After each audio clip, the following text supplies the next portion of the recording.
Welcome to Life Mastery for Women. I'm your host, Jen Mack, Lady of the Mind. I've been studying mind mastery and emotional management and energy work and its connection to spirituality for over 25 years. And in this podcast, I help guide you out of your daily struggles in life in the areas of health, wealth, relationships, and spirituality. Life is hard, but your daily growth doesn't have to be. Join me 3 times a week as I lead you inward on a healing, connecting, and creating journey. Let's go get that nugget of inspiration towards your transformation. Hey ladies, it's Jen Mack, Lady of the Mind. Welcome to today's episode where I hope I am finding you standing in your own power. If you're not standing in your own power, then it is my intention that in today's episode I give you just one nugget of inspiration towards your transformation. I work with a lot of women, and I have worked with women for probably, close to, 23 years now. I first started out as a personal trainer, as you know, if you've listened to my other episodes. And I remember, and I've even told the story of this particular client, giving away your power is debilitating and it's crippling to you. And I know a lot of clients who do it. And there's this delicate balance between you and all of the people in your life, between your goals, your dreams, your desires, and those of other people. There's an Indigo Girls song. I think it's Tangled Up in Blue. It might not be. I'd have to look it up, but to give you the name of the song. But it is, in the lyrics, it says there's a fine line between pleasing yourself and pleasing someone else. And that couldn't be more exact, because it is a really fine line between doing that. But I'm going to give you some tools today to help you to stand in your own power and to help you stand in your confidence. Because we don't have to stand in our confidence and our own power on every single topic. But there are some very important topics that make up you and your life that I feel like should not be deal breakers because someone thinks otherwise. Okay? So this client of mine, I ran a Biggest Loser contest when I first became a personal trainer. And I had this client, and she was amazing, and she did the work, and she was really losing weight. And then it was everything in her to become the very best version of herself.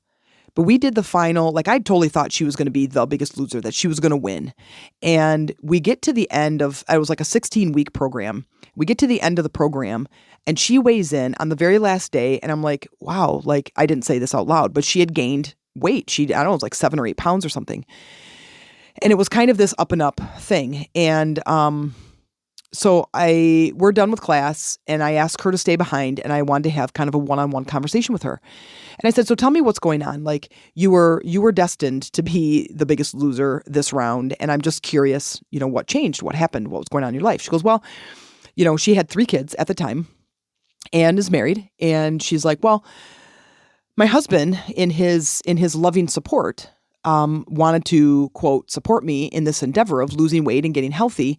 But yet he thought in his way to help while I was at this class that he would have dinner ready when I got home from class. And I'm like, okay, sounds good, whatever. And she goes, however, he would order 2 large Jets pizzas and 2 liters of Coca-Cola. I said, okay. And I said, so this became a big eye-opener for me. Is yes, it's important to have support in your desire and your dreams and your life, is to having that support system. But it is vitally important that you have the correct support system. And how do we figure that out? First of all, we have to figure out our own values in life. We have to figure out what's important to ourselves. And then those become the deal makers. This is what I'm going to do. This is my life. This is what I want to do. This is the body I want to have. These are the desires I want to experience. This is the money, the house, the fun, the adventure, whatever. This is what I want. These are the things in my life that I value. And when you do this, then it is vital to hold yourself to a standard of those values. It's vital. It is vital because, let me tell you this, You know, as if you've been listening to my other episodes, I love climbing. I love pretty much climbing anything except ladders. I don't like climbing ladders. But I will climb on a house up to the roof without using a ladder. Like that is more enjoyable to me. I have a climbing wall in my backyard. I love, love, love climbing. I love climbing walls, boulders, trees, anything. I really do. And I dated a person. This was obviously several years ago. And she had a fear of heights. And I also have, of the 5 love languages, my love language is quality time. And so it's this beautiful day, and I say, let's go rock climbing. And she says, I'll go and watch you. I'm like, okay. So we would go, and I said, come on, you want to try it? Quality time. Let's have, quality time together. And she's like, I'm afraid of heights. I don't really want to do that. I'm not really interested, but I'm fine to watch you. I'm like, okay. So we do that a couple of times. Well, then how boring is that going to be after a while, is watching somebody climb, especially if it's not something that you're terribly interested in. That's like me watching somebody golf. Golf is probably my least favorite sport. I can't hit the ball off the tee. I don't want anything to do with it. And I don't want to watch. I'll drive the cart, but I'm going to go over there and drive the cart. You can go ahead and play the rounds, and I'll meet you at the bar. I mean, I would rather just drive the cart around, but not watch you play golf. So anyway, so obviously this became a little bit of a thing, right? Now, also, if you've listened to my other episodes, you know that I have a very high need for fun and adventure.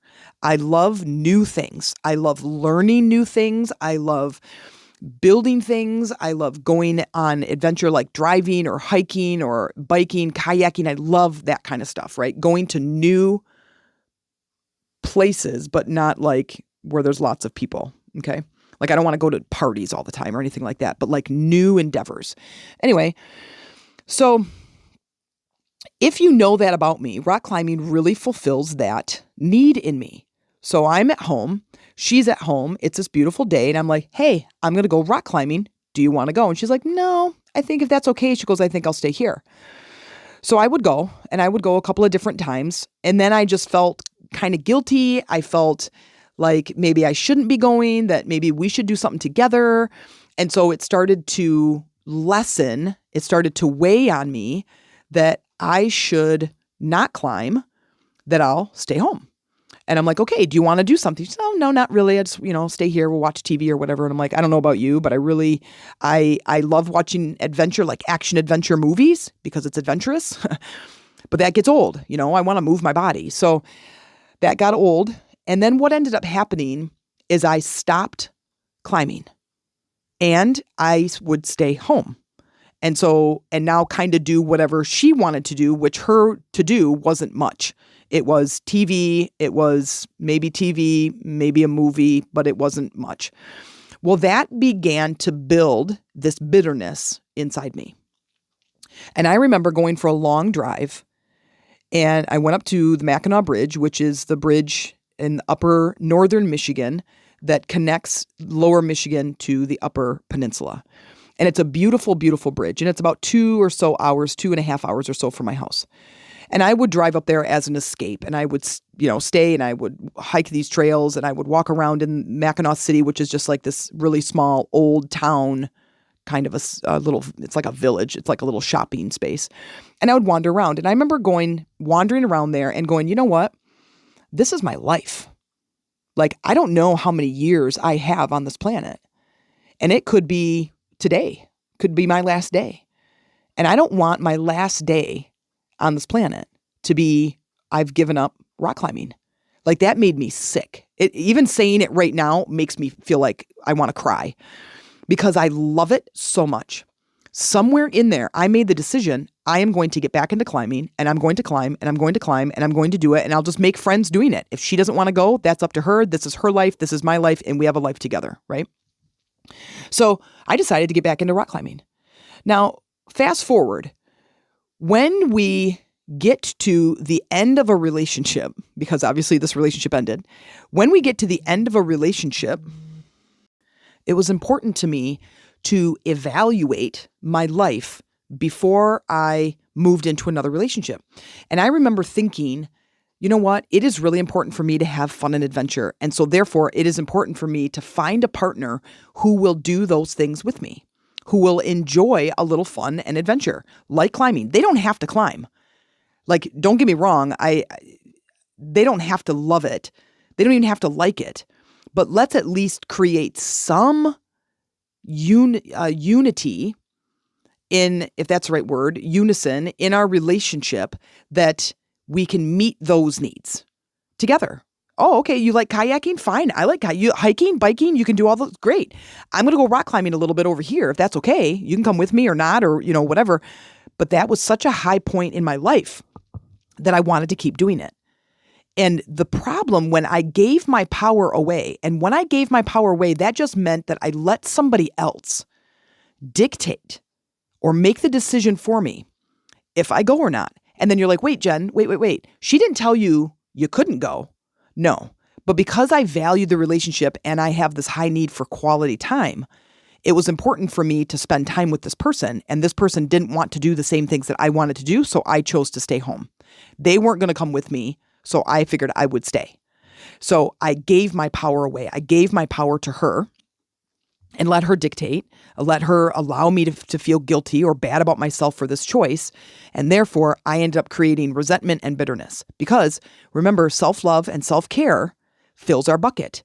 And if our bucket is empty, you look at the bottom and what is it filled with? Resentment, bitterness, vengeful, just like this crappy feeling. And I didn't want that. I have, as far as I know, and as far as I can remember, I have one life and I want to live it.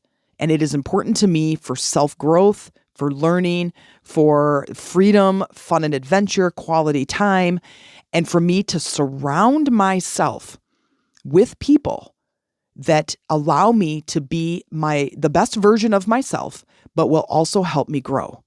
Because this is my life. This is my whole life. And when people choose to stay in situations that are not conducive to their health or healing or growth, it boggles my mind, but I do remember doing it. And I did it for several years. And I do, but I just built this confidence that says, I'm not going to let somebody derail me from living my life because it is so important to me. Because, if you believe in past lives, that's totally fine. I don't know if I do or not. And the only reason I'm like, I could sort of get on board with that I was in a different body at a different time. But then I go, it's hard for me to believe it because I don't remember it. So if I met with someone that says, oh gosh, you've lived 20 lives.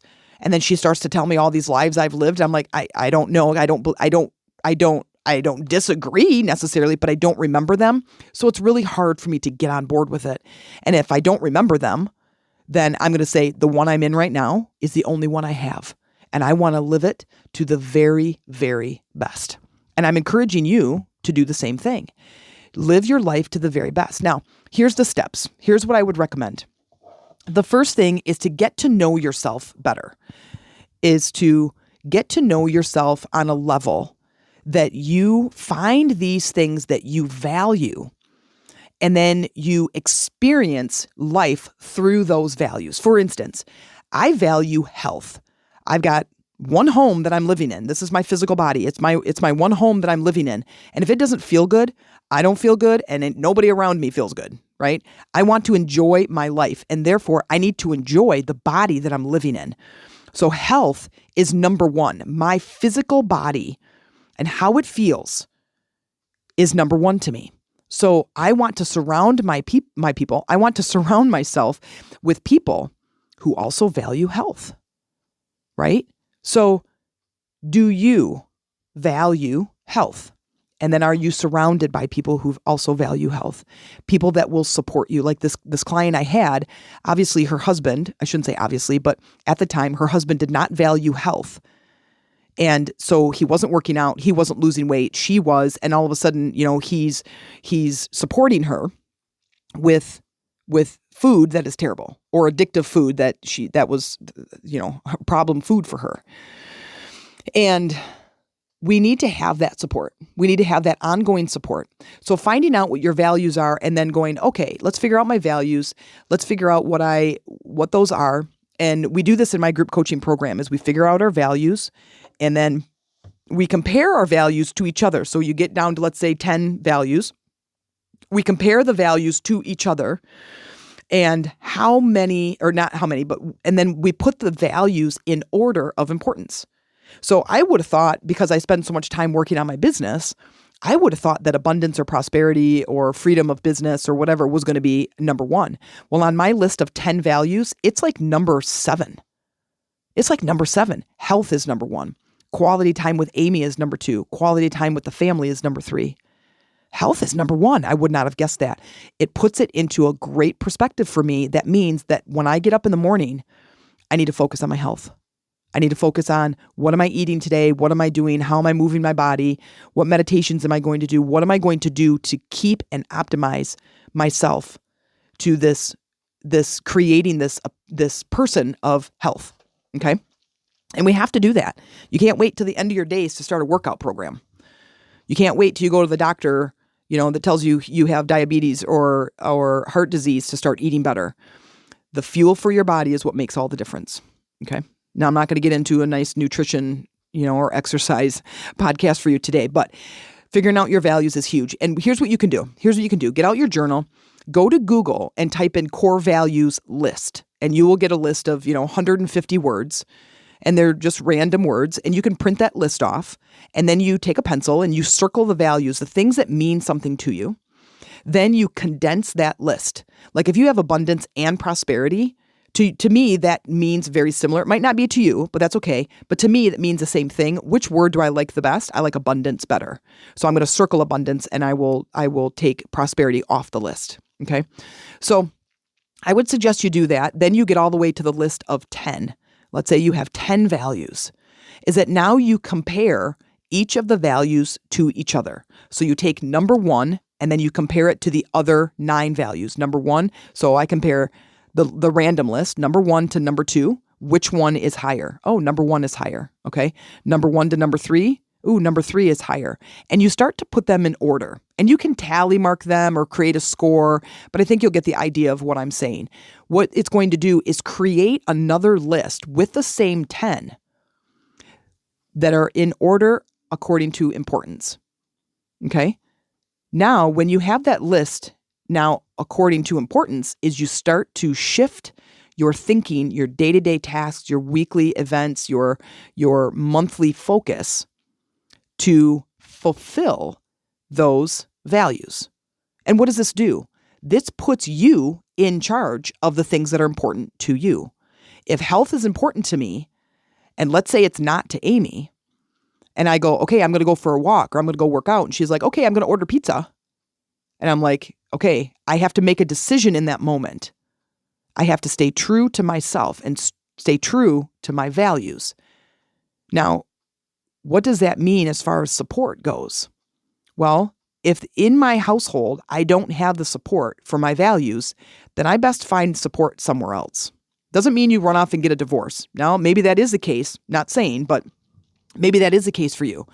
I am saying, though, that if that person who is your person, your husband, your wife, your boyfriend, your girlfriend, if they are not supporting you in a positive way, then I am saying go find that support someplace.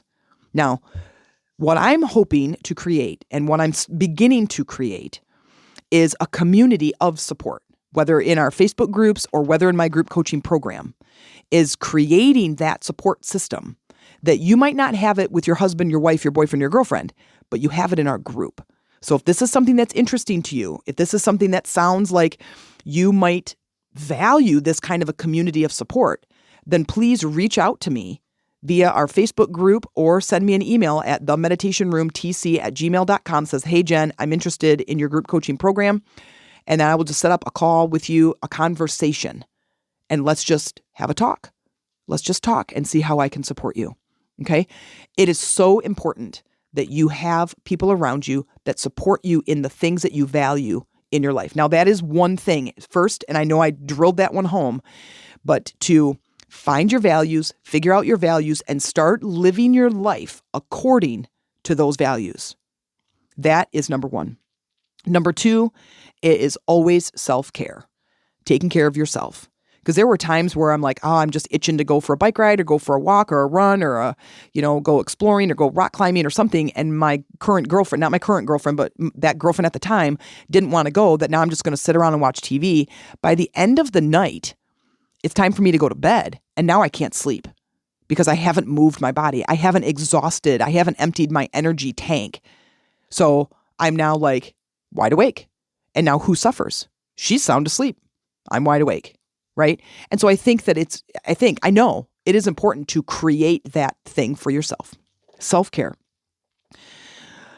Creating your list of joy, creating your list of self-care. Like, I need to eat healthy. I need to drink water. I need to, steer away from sugar. It creates, weirdness in me and moodiness and anxiety and stuff like that.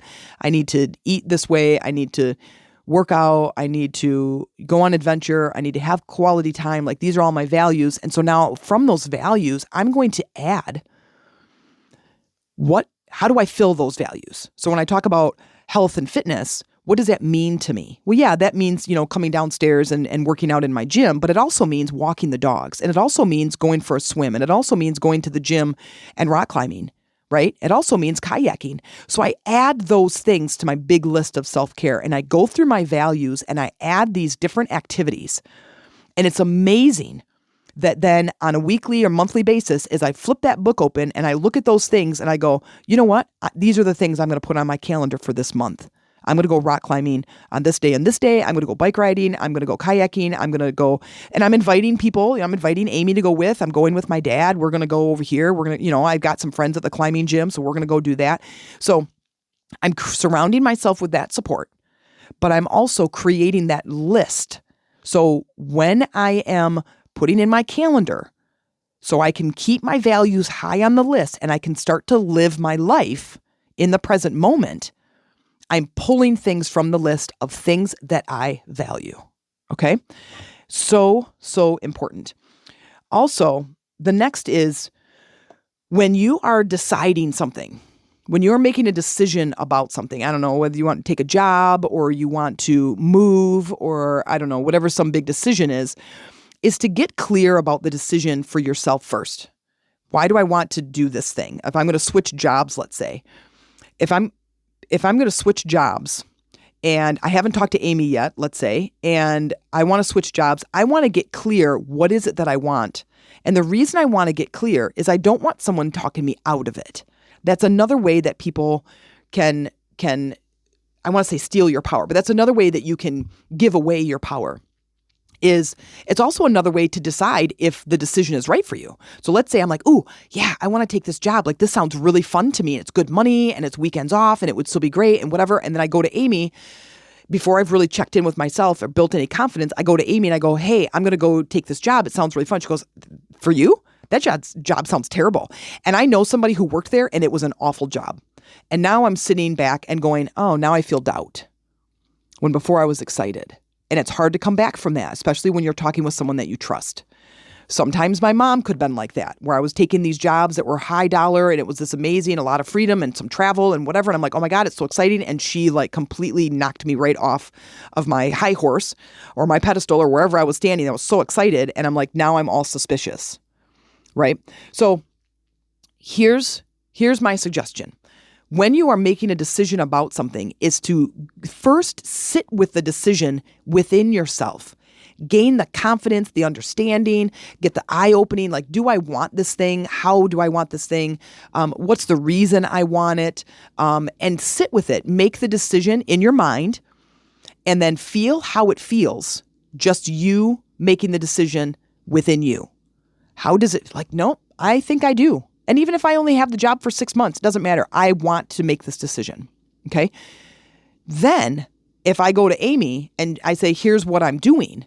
And she goes, oh my God, that sounds terrible. I'm like, no, I still want to do it because I've gained the confidence within myself to hold myself to that value, to hold myself to that decision. Nope, I am deciding to do this. Okay.